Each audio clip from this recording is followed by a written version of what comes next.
Hello, everybody. Thank you for coming to Southern Oregon Family Farms Owner-Operator Sun-Grown Producer Cooperative General Meeting. During this meeting, quick agenda update. We'll go through the current members and their positions within the organization and a little slight introduction into their farm.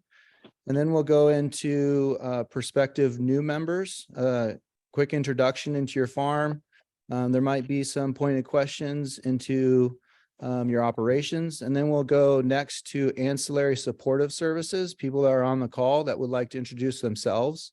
Let's try to keep business introductions and new farm member introductions to a maximum of 5 minutes, and new farm or existing farm members and introductions on your farm and your position within the organization. Let's keep it to about 30 seconds. So a quick elevator pitch. I'll set the example. Well, actually, first, we'll talk a little bit about Southern Oregon Family Farms, where we've started and where we are today. Initially, Southern Oregon Family Farms started about 9 months ago when the wholesale model really kind of fell out from the foothold of so many farmers. So a couple farmers, we got together and realized that we needed to pay our own sales reps. And rather than paying our sales reps independently, we cooperated with 4 different farms where we each had our sales reps. We all shared each other's menus and we all distributed each other's products. We tried to get a direct sales initiative going with the dispensaries, but we found that even our own sales efforts collectively, we're spending about 23% just in mileage. So we had to kind of step back. And at that same time, there's a lot more interest from other farm members. So our membership grew quite a bit. So we've taken a step back and looked at a broader scope to what our vision is and some of the foundation layers that enable us to be a professional organization. So since that step, now we have 14 members. We've understood the different tasks and challenges we have. Specifically selling products is an area where we are still trying to understand how we can maximize the relationship between the farm and the retailer. We found that there's still a need for the wholesalers. So we started finding the right wholesalers that we can develop a partnership agreement with and use a professional organization, several around the state, so we can really get our products around the state. We have a packaging committee, which really focuses on standardizing product offerings. We also have a grading committee that we're implementing where products will receive a 1 to 100 point score graded on 10 different quality factors, where we can utilize this grading score to associate price and instill consumer confidence. We also have a policy agenda where we're working both internally to develop guidelines and procedures for operating as a group, but also collectively joining other action groups around the state and nationally so that Oregon has a presence at the table. We have probably some other things that we can jump into when people introduce themselves and their positions. But I'll just introduce myself. My name's Aaron Getty. I'm the CEO of Special Branded, which we have 2 different brands here. We have Black Bottle Cannabis Company and MD Remedies. As vice president in the cooperative, my main role is coordinating different chair leads and communities and staying active and communicating with all of the different committees. And of course, relaying that to Justin, our COO type relationship, and then also Christine, which is the president of the cooperative. So how about we just introduce Justin next, because he's second on my screen. Sure. Yeah, Justin Botier, CEO of Calyx CPAs in Medford, Oregon. I am board treasurer. I guess you could also consider me co-founder because I came on shortly after those 4 original farms that Anthony was talking about. And I did want to add a little bit for me. You know, my involvement in the co-op is strictly voluntary. I don't have a farm, so I don't get to be a farm member. But I do see the potential for the economic benefit of this co-op for Southern Oregon in particular, and the sun growers, in which I'm a big advocate for sustainability. And I'm super excited to see you guys not survive, but to thrive. And I want to and I can see the potential for a nationwide brand of like Southern Oregon sun-grown cannabis across the United States. And as I establish relationships with dispensaries across the United States, I see that we could be potentially in every dispensary across the US with very little competition. And I'm excited to see that happen. Sweet. Thank you, Justin. Next on my picture thing is Alan Clark. Would you introduce yourself and your position within the co-op as well? Hello, everyone. My name is Alan Clark. We're a tier 2 farm out on the coast, Coos County. We're in Bandon. I am the policy chair, and we're here to help. We're here to support. I've been a member for a few months now, and I can tell you that the speed and the team and the ethos, it's really good, and I'm excited for all the new members and to see where we are in 6 months. Sweet. Thank you so much. So next on my video is Patrick. Patrick, you there? You want to introduce yourself and your position within the cooperative? Yeah, can you hear me? Yep. Yeah, I'm Patrick Butch, co-owner of Roganja and Massive Seeds. We're a tier 2. I guess I am a sergeant of arms in the co-op.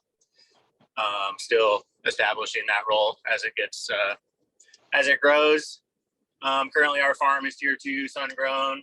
Working on, just got to fill out this one last piece of paper to be Sun and Earth certified, because my record keeping was kind of slacky last year. But just trying to put the best stuff out there possible for Southern Oregon, represent our best growing climate down here, and yeah, growing this great co-op of getting to know more farmers and work together co-op. Thanks. Awesome. Thank you so much, Patrick. Sarah, you're up next with Green Bandit. Hello. Yes, so I'm Sarah, and my husband Brian and I are the co-owners of Green Bandit. We're a tier 2 full-term sun-grown, aka outdoor farm just outside of Eagle Point. We won a few awards from the Leaf Bowl this past year. And we did recently get our official Sun and Earth certification. So that was awesome. So if people haven't heard of what Sun and Earth certified is, it's like a branch of certified kind. And so it's not only an organic certification, it's also regenerative farming. So they only certify sun-grown or greenhouse, just no artificial lights on flowering plants. Super stoked about that. All of our packaged to consumer products are in compostable packaging, and anything we do put out is not going to be plastic. It's going to be reusable or compostable, or just, as sustainable as we can be. And yeah, I think that covers it. Yeah, we've really enjoyed being part of the co-op. I'm the secretary on the board of the co-op, by the way. Brian is the chair of the packaging committee. And yeah, excited to see all the guests here and new members. Thank you. Awesome. Thank you so much, Sarah. I see that Brandy Tier has 2 different video feeds. Brandy is working for Circle D Farms and also Southern Oregon Moonshine. She just wrote in the chat that it doesn't look like anybody else is on the video. So Brandy here is sitting in for both 2 members. She's an integral part on both of those 2 businesses' operations, and she's been a part of the organization from day one, helping us in a lot of different areas. So thank you, Brandy, for your participation. I think that sums up a lot of our current members. Oh, there's Mark from Alta Gardens as well. Mark, do you want to introduce yourself and your position within the co-op? Hey everyone, I'm the chair of marketing for the co-op, and we're a tier 2 out in Sam's Valley. We have greenhouses that we don't use. We're 100% outdoor, organic. We make a lot of our own nutrients like K&F style. And we're really here just to talk to more farmers and really like get to know and share with everyone so that we can all just band together and sell nationwide someday. But if you guys need any help, holler. If you guys need pictures taken, holler too. I invited Lauren from Interchange. She'll be talking later. And hopefully we sell some ganja this year, guys. Yeah, I think it's Susan, right? Susan? Yeah, Susan, my bad. That's okay. Allison's been corresponding and I'm like half in. Yeah, excited to have you, Susan. Mark, I heard your picture. Trying to Too wait. good. Sorry, Sorry. what, Justin? I I'm heard so sorry. It's sorry. I don't mean to talk over you. It's Susan. I'm trying to respond to you. It is Susan. Somehow my video stopped working, but I am here and I'm listening in. Well, Susan, why don't you go ahead and introduce yourself? just briefly, and then we'll give her a little bit more. Should we give her a little bit more time to? I am going a little bit outside of the schedule. So how about we let Susan introduce her in a second, and I'll go to a new farm member such as Bodie Durant from Kirby Kush Farms.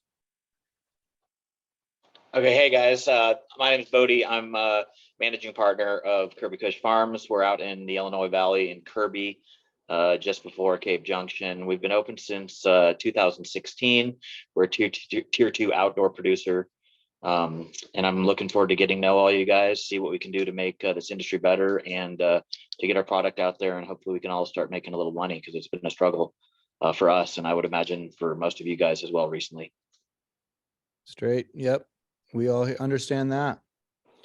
All right. Well, thank you so much, Bodie. Does anyone have any questions for Bodie at this time? Or should we go on to another introduction? All right. Sounds like another introduction. So how about Jason from Ketchica? How do you say that? You're on mute. You're on mute, Jason. Jason, you're on mute.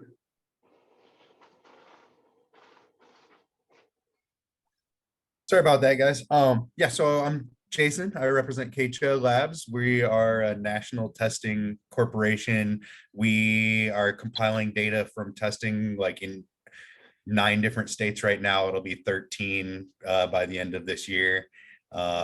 We essentially want to standardize testing across the nation, put everyone on the same foot, so that way, like, we don't have people pushing 44% flour while we've got people trying to like run with real numbers. And so that's where we stand. We're trying to put out real numbers, get real data, help people put out better products on the market and protect consumers in the process.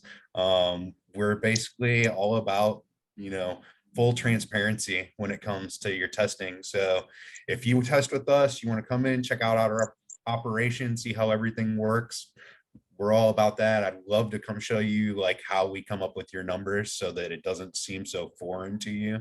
I know, like, from a grower standpoint, I grew for 20 years before I had any exposure to what testing was like, and I understand how like mind-boggling the whole thing can be for someone, who's coming from an agricultural standpoint and looking at like science and numbers that don't make sense to them. So, I mean, I'd love to be a liaison for you guys to help understand this last flaming hoop that is compliance before you're allowed to be on the market. If you guys ever have any questions about testing or anything like that, feel free to reach out, man. I'm an open book, and I'm like, here, like I said, I'm essentially here to be your liaison, and help you guys bring great products to the market. So. Cool. Thank you so much. After we get done with the things on our agenda, assuming we have time, I mean, there is no real hard stop on this. And so if people want to ask Jason questions after, we've introduced and talked about the things that are on our agenda, that's a good time to ask Jason questions. Why don't we hear from Adrian? Thank you. We're excited to be here Doing a great job, Getty. Anyways, so yeah, my name's Adrian Kimberly. I'm the president of Restash. This is AJ, or Licensed Media. Yeah, and we're from Oregon. Well, director of licensing media. And yeah, we're here to talk to you about this company and product we created called a Restash. So it's a mason jar with a silicone sleeve that protects the flower from UV light, temperature fluctuations, drop in the jar, and it keeps it in glass. Another thing, it's a certified child resistant lid made out of sustainable materials, like repurposed flax fibers that would have been tilled up and burnt into the atmosphere. We repurpose into the lid, and then we still have the mason ball Surtight seal that keeps it airtight. And one thing that's really cool is we got our product approved in deli style states to be a continuous use cannabis packaging and exit bag. So you can go into Oregon, for example, and hand them the Restash, and they put the flower directly into the jar, and you're out the door without wasteful plastic, that ends up in an ocean or landfills. So getting rid of this and this. Exactly. No more plastic garbage No. that will not break down in our environment. Yeah. And creating an awesome one-time use life-proof solution. Compliancy label goes right on the outside and then literally can be taken right off seamlessly. There's no residue left behind. You get to put your logo on it to create customer loyalty. I'm sorry. Oregon offers 5% off if you bring your jar in to have it refilled. So essentially, Adrian and our awesome team of engineers came up with the world's first cannabis growler. Yeah. Sure, that's really timely because we were just talking about, like, in our board meeting that we definitely want to prioritize sustainable packaging and whatnot. And then I noticed Brian just popped in, like he saw you guys he heard and he showed up. Awesome. What's up, Happy to have you Brian? here, Brian. Hey, what's up, you Meet you guys? Yeah, super stoked to meet you guys, and we have a bunch of different sizes, and we can print 360 even, mostly, so we can do NASCAR with all the brands someday, hopefully. Or Mhm. And we do have custom mock-ups to share with the co-op. We just need to add that to our shared drive, but we've got that information Awesome. for everybody. Yeah, we'll It's share not- that after the meeting. It's not in the Let's driveway. ask questions for Aaron kind of towards the end. Let's continue with the introduction so we can get everybody introduced. And then we also want to hear from Susan from Interchange too. So Aaron, do you want to keep moving forward with the introduction? Yeah, sure. So Adrian, yes, people are asking prices, and I keep telling them, like, we're gonna get pricing worked out once we can work out what our group move is. yeah, But Exactly. don't get me wrong, people are eager to know what your prices are. So if you want to talk about them later, you feel free. But I already kind of set it out there that, like, pricing is going to be a little bit more of like a specific conversation to order size and what our plan is moving forward. So next on the introduction is Andy Shelley from Canna Experts. Hey, good morning, everybody. Can you hear me? Yep. Yeah, thanks for having me. I was invited by Jeremy Hunziger, which I don't see is on the call today, but He's there. what's that? He's here. Oh, okay. Yeah, so this is my first time sitting in on this. I founded Canna Experts back in 2018. We deal with licensing and compliance and working with the cities and the counties and the state more than anything. Before that, I was a marijuana inspector with the OLCC. Before that, I was a law enforcement officer for a long time and a crime scene investigator. So I have kind of a past that's on the different side of all this. But when I was an OLCC inspector, I started making friends with some of the people I was inspecting and working with and teaching the rules to, and it kind of became a natural just kind of a leap to start my own company that I can work with people and explain what they're doing wrong or try to, help them to get out of a sticky situation. And so Yeah, in June 2018, I started this company. I had one client. Currently, we're just about 100 different companies that we work with, and over 300 licenses. So, and there's a team of 5 of us, and we do everything from metric audits to coming out to your farm and, you know, inspecting it and finding the things that are wrong and then getting you back on track so that I didn't catch that, but just basically trying to keep you out of trouble, trying to keep the violations away. So yeah, very interesting. So I'm just basically kind of sitting in and listening to what you guys have to say today, and be happy to answer any questions. Awesome. Thank you so much, Andy. Yeah, you How bet. about we give an opportunity to Javid from Green Tree to introduce himself? Hey, how's it going, everybody? I'm Javid, the CEO of Aperon. I was invited by or introduced to what you guys are doing by AD Ray, who initially put me in touch with Justin. And then I've been having conversations with Tyler specifically around the grading committee. So, you know, I've sat on a call with Aaron in the past and Sarah and Greg and a couple others, or Sarah and Brian. But yeah, so our business, what we've done is we really have looked at how to create consistent, reliable transactions in the B2B bulk wholesale side of the business. That's where we started 7 years ago up in I-502. You know, seeing Tom on the call, we have mutual friends like Marco up here in Washington, and also hearing that Susan is at Interchange, good friends of Greg James. You know, we go way back from the I-502. So anyway, the experience up in here in Washington, I look at it as it's been our lab to understand how to create that consistent, reliable transaction. Our business has initially started off being a broker and a connector for buyers and sellers, but where we really discovered the secret sauce was verifying the quality of the product before the sale, before the transaction happened. You know, the big complaint was, why can't people just do what they say? And, you know, I scratched my head and wondered why not as well.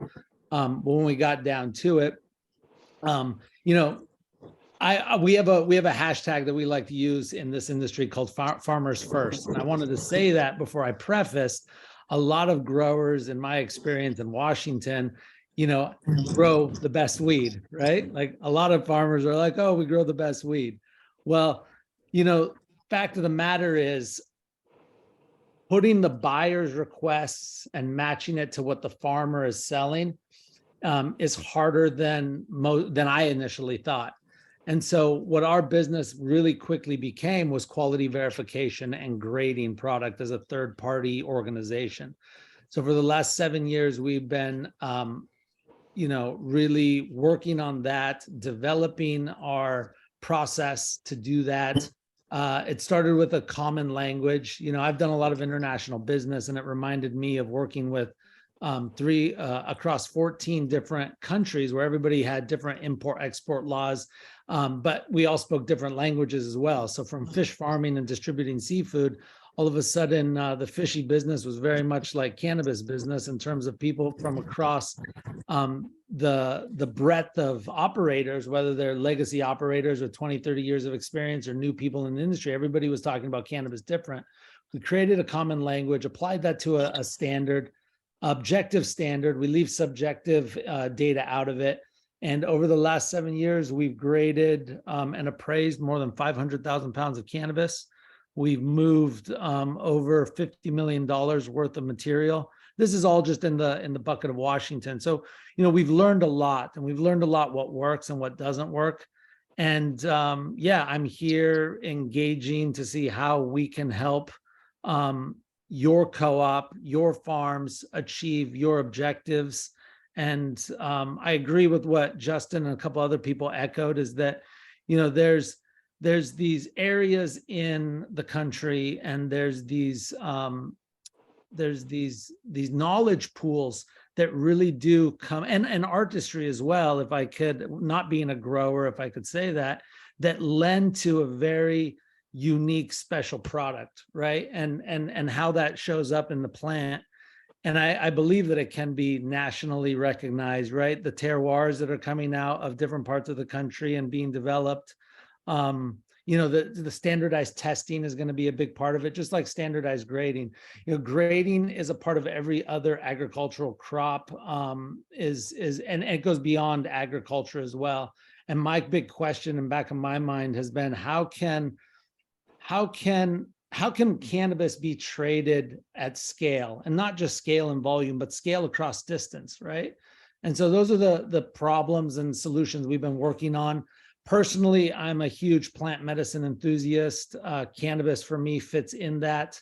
So do other psychedelics. And, I engage at a level to empower my personal growth and impact the community around me. And so that's how I'm showing up today, with that intention to see how I can positively impact what you all are working on as individuals, but also as a community.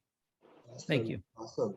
Hey, Aaron, why don't we quickly allow, as returning guests, Scott, Kevin, Farmer Tom, and then we've got Tyler that just popped in. Why don't we give them each 30 seconds, and then we could switch over to Susan. Oh, we got Jeremy too. Jeremy is returning guest. And then if there's anybody else that's a returning guest, please put your hand up or something so we don't miss you. But let's do the rest of the returning guests and the members introductions, and then we'll switch over to Susan, give her some time to wrap up introductions. Okay, Tyler, you want to introduce yourself as a farm member? Sure. And How's it your going, guys? position Sorry in I'm the late. co-op, too. Tyler, Coomba Hills. We're tier 2 Light Depth farm outside of Rogue River. I've been working on the grading system with Javid and the other committee members. Happy to see you all here. Thank you, Tyler. Thanks for popping in. Yeah. So next, do we want to try Farmer Tom? Yes, sir. Farmer Tom here. Yeah, I'm a consultant, longtime advocate of the plant. Got a national brand. I also do different types of consulting. I'm working with the group in Ecuador right now and in Mississippi. And I just put on the historian hat. I'm doing a series called Heroes of the Green. And I've recorded over 50 interviews of the people who have made impacts here on the West Coast. So Aaron was one of my first interviews. I talked about the co-op, and I think I'm going to be airing that this next week. And if anybody has any suggestions of people whose stories need to be documented for historical records, please reach out to me. And I'm a longtime co-op enthusiast. I was one of the original founding members of Siskiyou Sustainable Co-op with Don Tipping there in the Applegate Valley. Thank you. Awesome, Tom. All right, well, why don't we try Jeremy Hunsaker? Good morning, everyone. Jeremy Hunsaker here with Agricola Collective. We do a distribution company for multiple farms and brands. And I'm here to help in any way I can with anything that I've learned over the past 4 years in doing distribution, to either help you guys set up your own distribution or help you distribute your products. And I did invite Andy Shelley from Canna Experts because in the previous jobs I've had, he's helped so much with compliance. And if there's something you're trying to do and you're not sure if it's legal or if you can do it or how to do it, I would always just be able to call Andy and say, hey, this is what I'm trying to do. How do I do it legally? And he would send me all the verbiage of the laws and show me exactly where it states how to do it, when to do it, why to do it, the way it needs to be done, and keeps us out of trouble. Last thing I want to do is go make $100 and find out that I'm shut down for 30 days or $150,000 fine because I did something wrong. So I thought Andy would be a huge asset, at least to know that service is available for you guys. Keeping up with all the laws and everything is challenging while you're trying to do your day-to-day work. So thanks, Andy, for coming on board. I appreciate you checking it out. And thank you guys for having me. So it looks like Scott Wozniak. Scott, I don't know if this is if he's a new guest or if you've been on before, but I've worked with Scott for years, and he's totally professional master grower here in Southern Oregon. Let's hear from him and hear a little bit what you got going on. Hey there, Scott Wozniak. Yeah, so like Justin kind of said, I've been a legacy grower for years, consultant in the Valley. Helped a couple different other OLCC tier 2 licensed companies. I'm kind of in between things at the moment, but anyhow, just I'll be quick. Yeah, I'm just kind of sitting in to kind of glean what kind of knowledge I can from you guys. I have personally been under the belief that, in the state of the market as it is these days, there's a lot of overhauling that needs to be done and creative measures that I think need to be taken into consideration in the way we move through the market these days as it's evolving. And a lot of it, in my opinion, comes down to collective teamwork, man. As we've seen a lot of, farms falling by the wayside left and right. And I think if we can all kind of figure out a way to work together to lift the community as a whole, that's what's necessary. So that's my spiel. I'll leave y'all to that. I'll look forward to getting to know you guys a little bit better in the future and see what we can do. Thanks. Awesome. Thank you, Scott. Let's hear from Kevin McCabe. Hello, I'm Kevin McCabe. I just closed down the Clone Source and Road Sunflower, and I am between, but I decided I am not giving up. It's just going to be a sort of a reforming somehow, doing some schooling, some other things, and then getting back into it. Cool. Well, your service interrupted just at the very end when you said getting back into it, but I think that was right at the end of what you wanted to say. Yeah. Okay. All right. Well, thank you, Kevin. I think it's now Susan's time to take the floor. Hi, everyone. Sorry for my video troubles. Thank you for inviting me today. I know a lot of you already. I've met in person, some of you guys just on the phone, but I think that I was speaking with the folks at Alta Gardens at the last interchange, and they were, Allison was sharing with me the formation of this group. And I really commend you guys for doing it for a lot of reasons, obviously for your survival in the state of Oregon.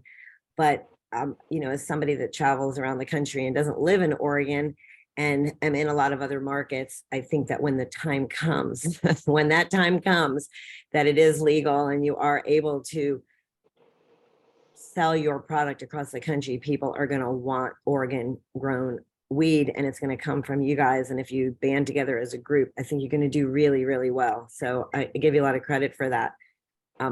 In the short term, since we're all still in Oregon, trying to make that happen. For those of you that don't know about Interchange, we are a buyer event. So it is not a consumer event, it's a B2B event. And it actually falls right into Aaron, what you talked about. One of the main reasons that you guys brought yourselves together was to figure out a way to get to the retailers more cost effectively and efficiently. So you come to our event, it's in Portland in March. We have one in March and one in September this year, and you're able to meet directly with retailers to sell your product. You can bring your product to showcase, you can set up direct guaranteed meetings with retailers. So individually, like a lot of you guys have come to the event individually, I can work with you guys as a group.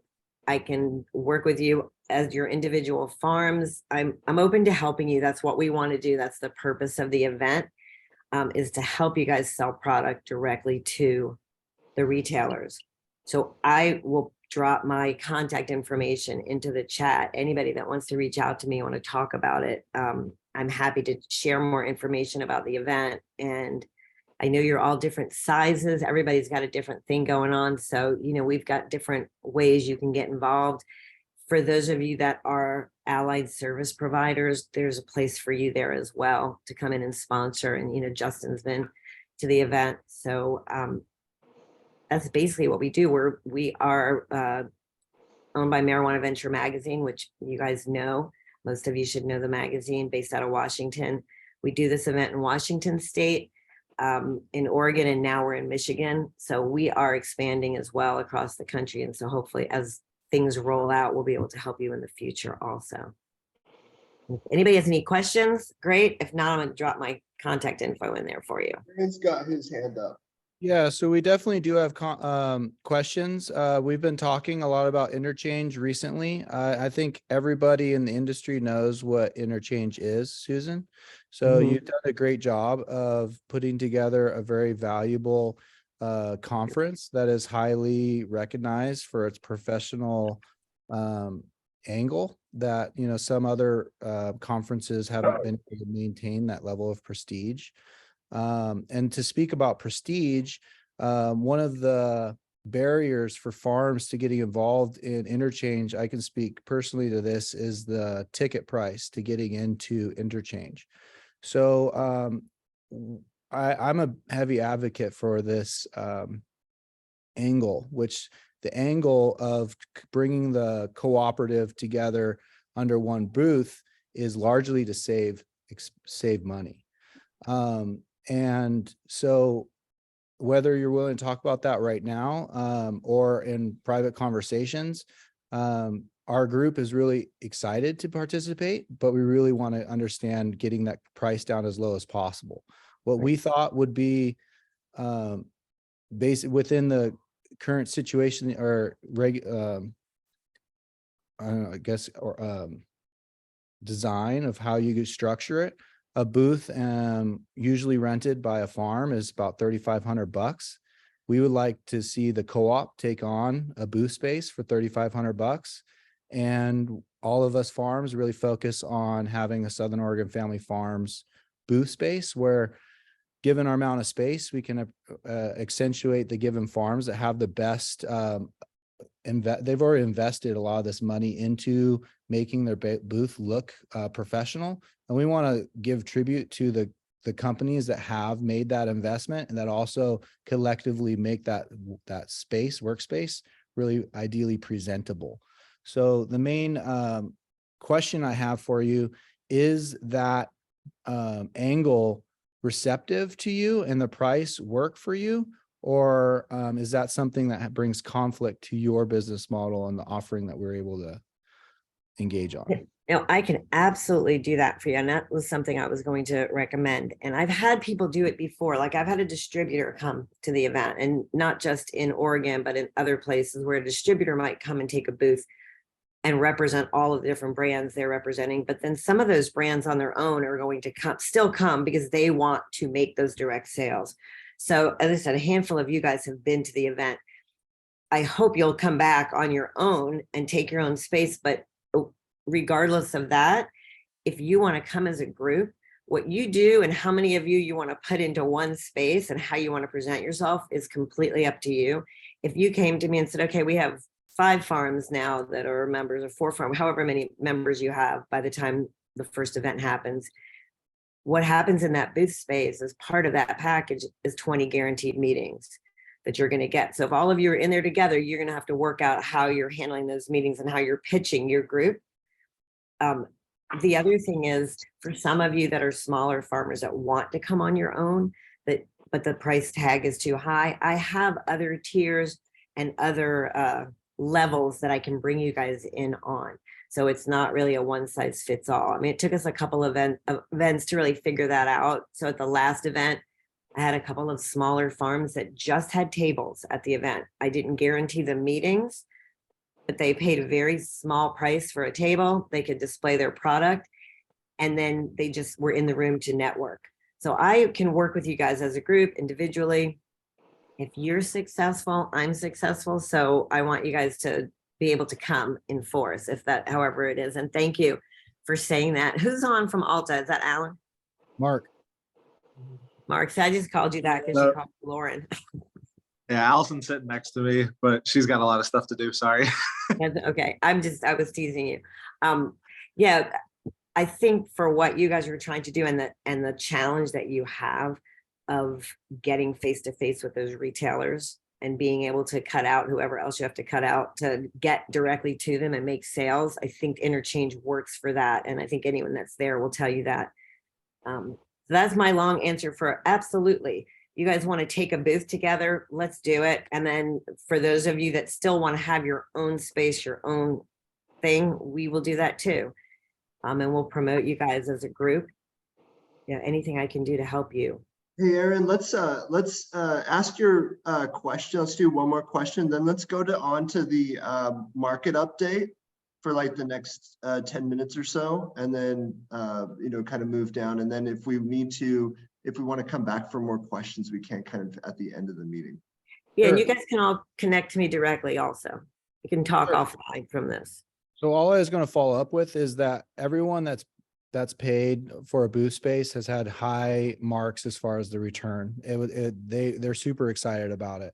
And it's something that we're very serious about. You can count Southern Oregon Family Farms and having a Right. booth that's at the Fantastic. so excited to participate in that event. We're- Personally, my business has not been able to afford it. I mean, reluctantly, it's obviously an investment. So to do the market update, can somebody else do the market update for me, please? Well, why don't we just go ahead and open it up to the group to kind of give us an idea of if you've got sales happening, A bud, B bud, 2021 product, 2022 product. Give us kind of an idea of what kind of prices you're getting, and for what kind of product. Just usually Christine like spearheads this, but let's just open it up to the group.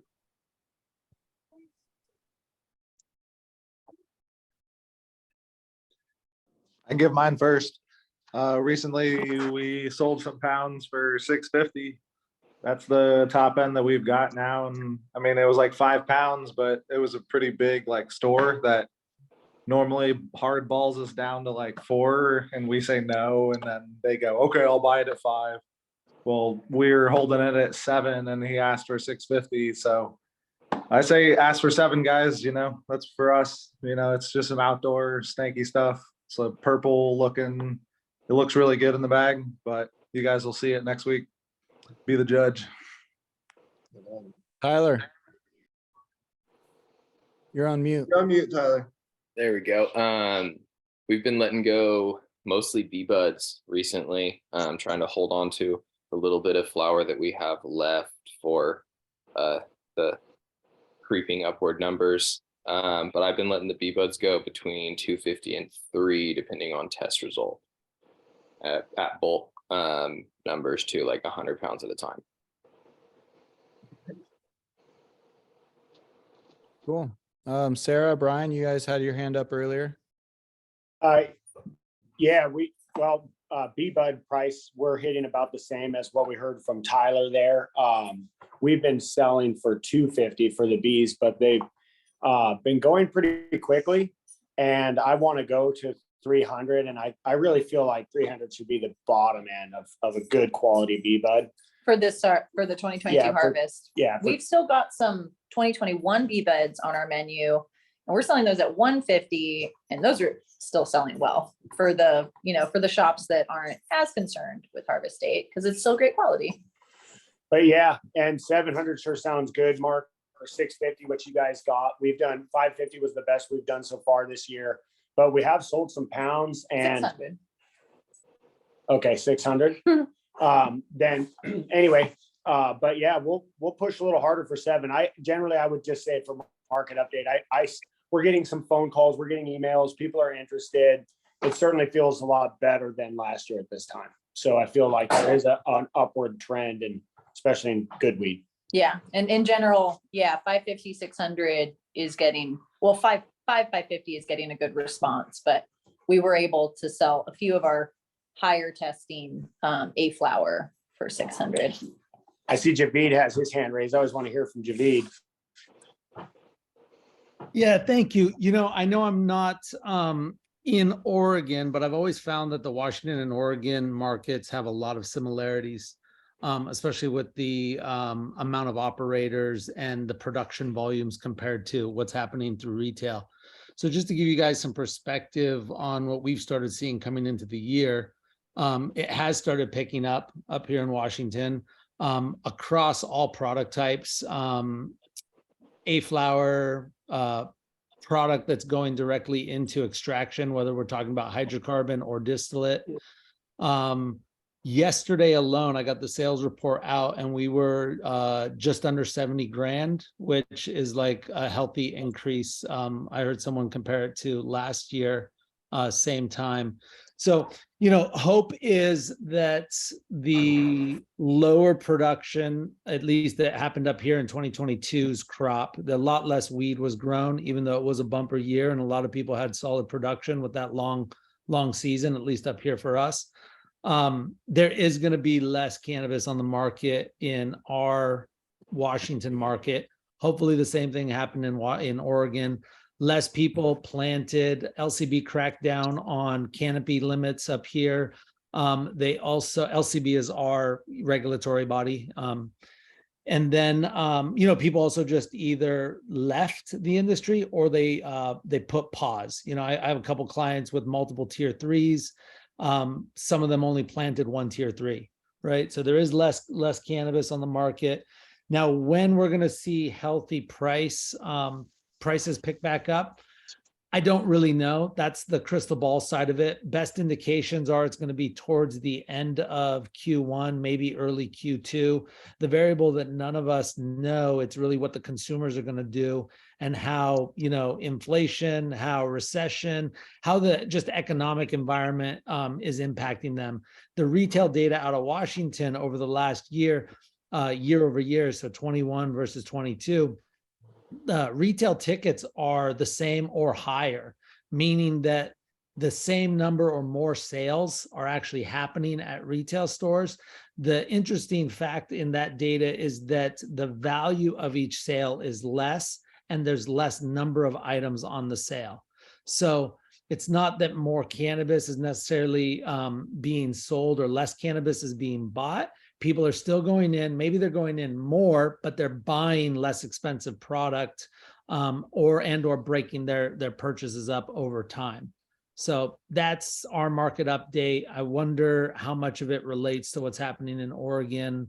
And I heard someone mention deli style. Is that because in Oregon you can go and actually smell and interact with the cannabis before you buy it? It's not just, okay, I love that term. I never heard it before. Deli style all the way. All the way.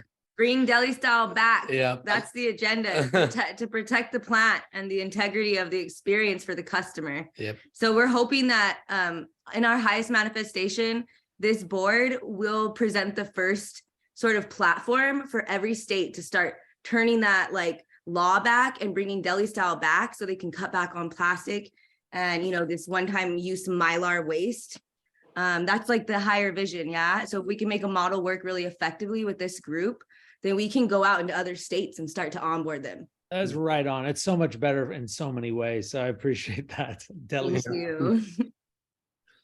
Yeah, I just, the meeting, you know, doesn't have to, there's no hard stop. I'm gonna probably stop the video in a few minutes here.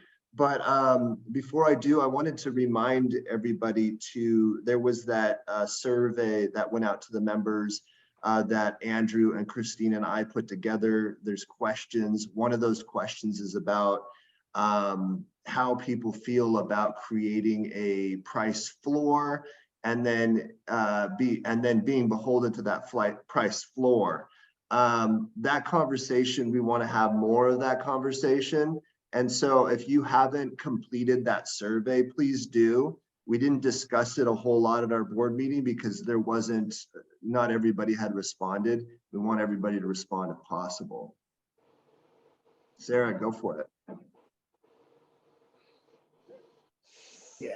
Oh, I just wanted to finish, at least put some numbers to what I was saying with the market update thing, which was that our most recent sale was bee buds. That was 16 pounds for 250.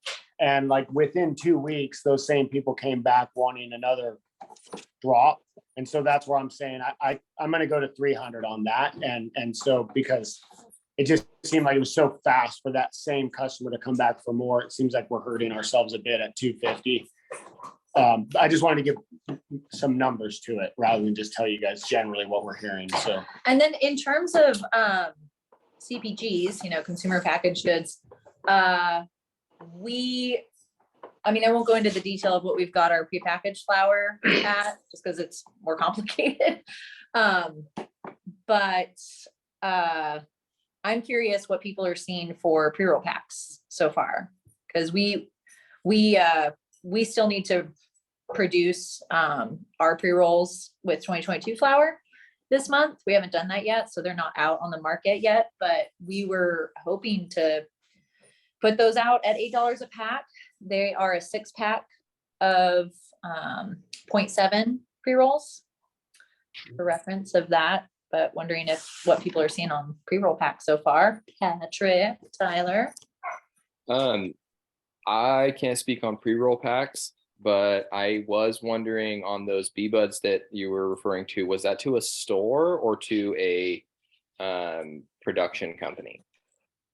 That was to Entourage, and so a production company. Okay, mine is also production company, not a store. Yeah, I mean, yeah, so they're using them to make their infused pre-rolls, but obviously they like the weed and they really like the price. And so, and it's not like I'm trying to get greedy there. It's just, I honestly thought 250 was a really low number in the beginning. And then for like that quick of a turnaround, it just seems like, 300's certainly fair. I used to not be able to keep the shelf stock at 500-600 on B-buds. There you go. I mean, it's the glory days. Yeah, it's a premium product, honestly, and we use it for our pre-rolls, and we're going to start doing infused pre-rolls. In fact, we've already got some being produced right now. And so I'm starting to see value in the B-buds that I didn't used to see before. And it makes me want to hold the price up on those a little bit, because if I can turn it around into a different product and do better, then that's what I would choose to do. Patrick, I'd love to hear what you guys are doing. What are we doing? We're waiting on our stickers. They're coming on Friday for 10 new SKUs of our new joints. But currently selling even the 2021 at the same, I think we're kind of the same, the $8 for the 6.7s. But that's our most reasonable to move down if the market says.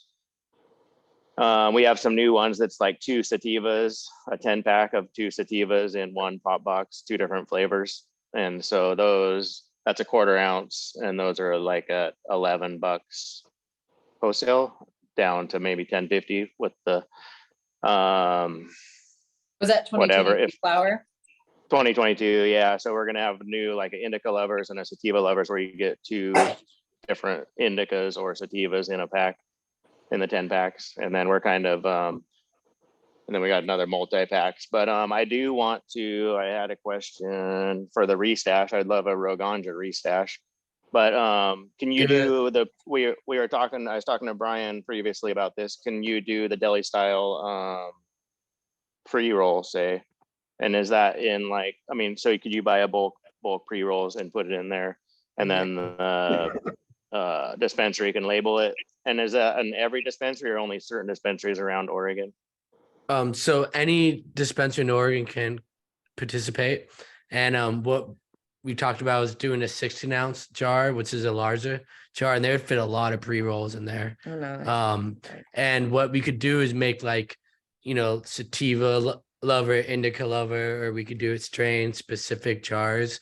And then that way, when customers come in, they can just pop it open, and it keeps it fresh.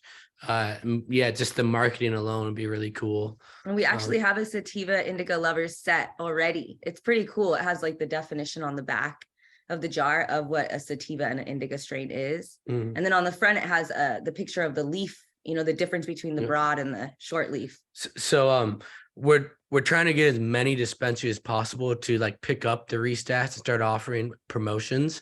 We do work with a few that like Oregon 5% off, and Edgefield is 15% off. And there's definitely we're just growing from word of mouth basically in Oregon. And yeah, we're hoping with you guys we can up that We'll definitely be presence. offering preferred pricing to the board. That's like definitely going to happen off jump. But we are a premium product, and we are created here domestically. Yeah, in the US. So. We're created here, but known worldwide. Like we sell to huge distributors in UK and Chile, Australia, and yeah, we love to put Oregon companies on the map as far as like branding and promotion and stuff like that.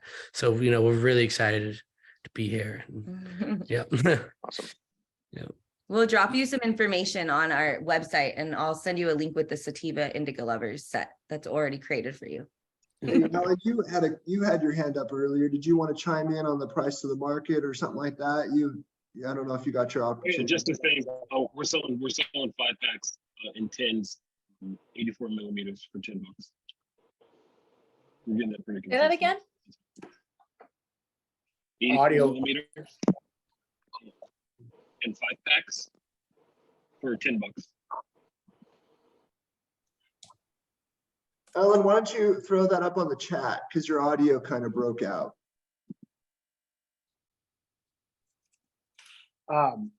Yeah, back to the restash, folks. Just wanted to say that, yeah, we're gonna place our order very soon with you guys. And yeah, I wanted to just mention a little bit about that to the group, that these guys, I don't know, maybe you had already said this, but they offer a very low MOQ, minimum order, right? To get the product. And you can mix it up. I don't remember exactly how the details are, but it'll be, I'm sure, available from them. But you can get different colored jars and different sizes within that one minimum order, which is, remind me, how many units was it? 94 units? 96 units. And yeah, so it's not a whole lot of money. It's somewhere like over $1,000, but less than $2, I want to say, is probably like what gets you going. Yeah, it's like $1,000 around there for that. And we can switch up colors or sizes every 24 Colors, lid colors. units. So, and we have 4 different sizes. So yeah. Yeah, I'm really excited. I didn't even notice when you sent me the email that there were more images than what I first saw. So I only saw 2 pictures. Sarah told me there was a bunch more that I hadn't seen, versions that you had done.